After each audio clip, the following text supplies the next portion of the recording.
Okay, we're live and just did a little quick dealy here. Anyways, here's what we're trying to do. Yours truly has gone fishing in the past, and there was one year where I had some fluorocarbon and I was using it for most of the season, and then I left it overnight in some freezing temperatures, and then it seemed like soon after it got weaker, meaning the knots that I was tying tended to be breaking off. So hey, why don't we just do a real quick real test? So I took some 4 pound test, vanished fluorocarbon, took pieces of that, a length of it, and then took some Trout SOS 4 pound test monofilament, and I put them in these plastic bags right here, Ziploc bags, fluorocarbon and monofilament.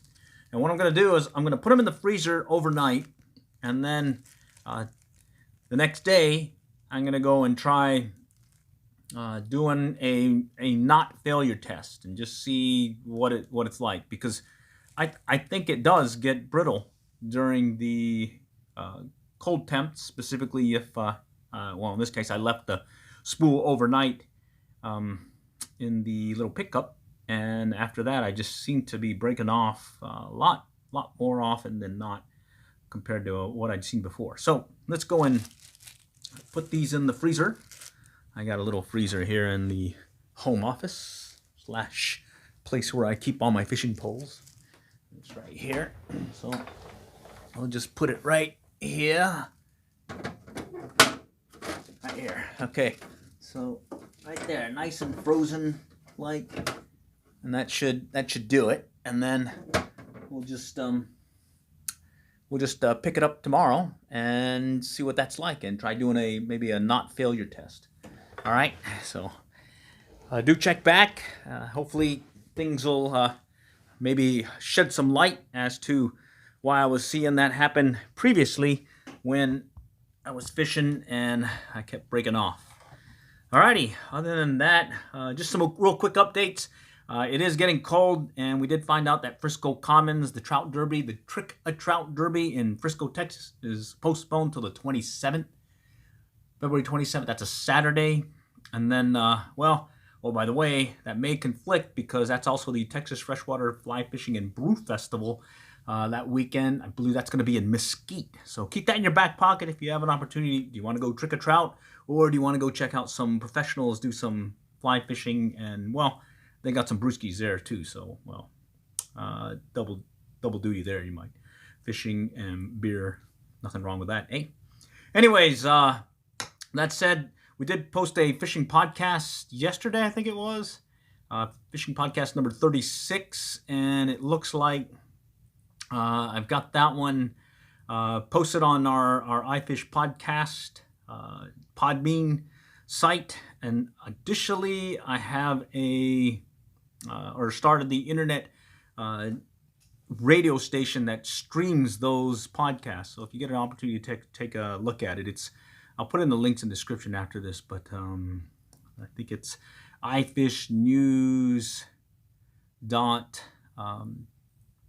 live or listen to my show.com.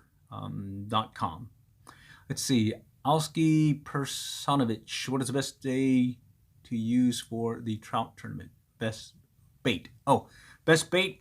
What I suggest for tournament day, and this is just some recent things that we've seen, especially with the Go Fish camera, is a wacky rigged power worm under a split shot or over a split shot, so about maybe a foot or so, and then cast it in a slow reel in, so it's bouncing. That seems to be a consistent getter, at least 3-4 different ponds we've been to this year.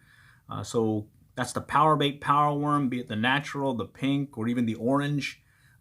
Mice tails are good, especially if you go down to TRWD Fly Fest upcoming March. That seems to be a go-to bait to use, or for the trout at TRWD Fly Fest over there on the Trinity. Additionally, if you do have some power bait trout dough bait, that's a good one in your back pocket. So and that's from the power bait spectrum. Additionally, what I find is corn. We did that one research on corn, and yes, it's okay. It's not going to kill the trout, and sometimes that's all they want. I know there was a particular time when we were fishing Waterloo, and they didn't want anything but salmon eggs. And so, as a rule of thumb, and see, I have it in my pickup right now, but what I keep in there is I've got salmon eggs, I've got powered Berkeley trout dough bait, and then I have the power worms and mice tail, and I also have some of these power nuggets or power eggs, also made by Berkeley. I tend not to use them as much, but they're kind of nice to have just in case. And then I have a can of corn where you can pop the top ready to go as well. Did that answer your question, Alski? And then while we're standing by for a reply, so speaking of that, again, it was iFish News, listentomyshow.com.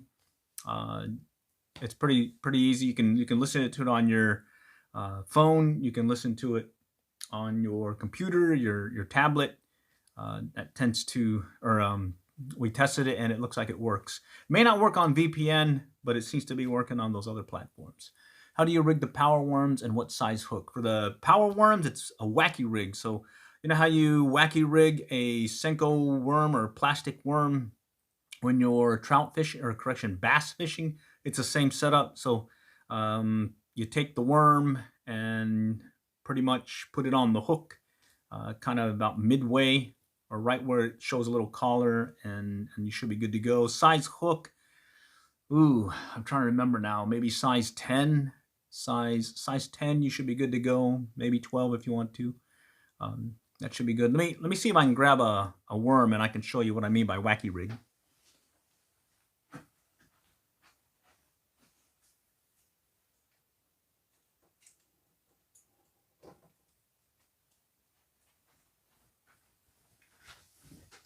Okay, I don't have a power worm on me right now, but I do have a Senko, and this is the Senko where we rig it weedless Texas rig style. But let me go and take that off here, and when we say wacky rig a power worm, just pretend this is the power worm.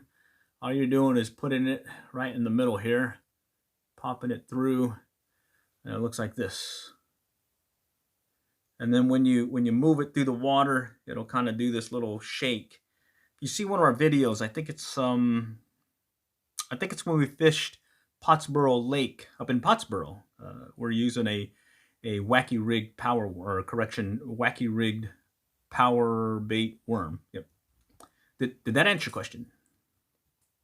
And while we're waiting for that reply, let me go back and do another Texas rig on this one. So this is the Senko Texas rig.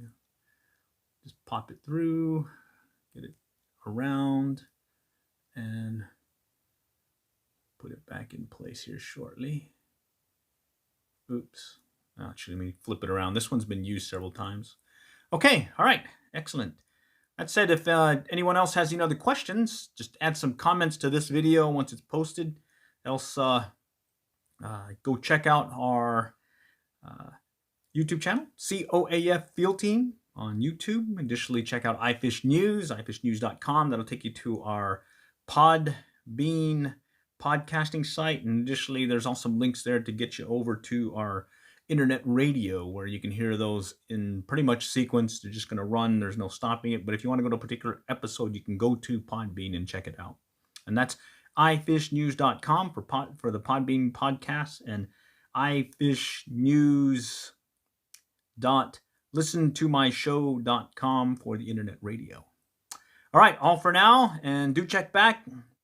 Really interested about seeing if this brittle test on the monofilament versus the fluorocarbon, is it in fact maybe explain what happened when I went fishing that one year and I left the fluorocarbon in the little pickup overnight in freezing temperatures and I kept getting break-offs. All right, all for now. Till next time, we'll catch y'all there, and good luck. Good fishing.